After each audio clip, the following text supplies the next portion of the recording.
A federal jury just awarded a Fairborn man who was wrongfully convicted $45 million. In this civil case, a federal jury here in Dayton found that a former Miami Township police officer unconstitutionally suppressed evidence that would have cleared Roger Dean Gillespie in his criminal trials.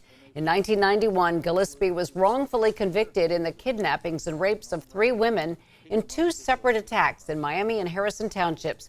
He spent 20 years in prison until a federal court found the state withheld key evidence that would have led to his acquittal had it been presented to the juries in either of his 2 trials.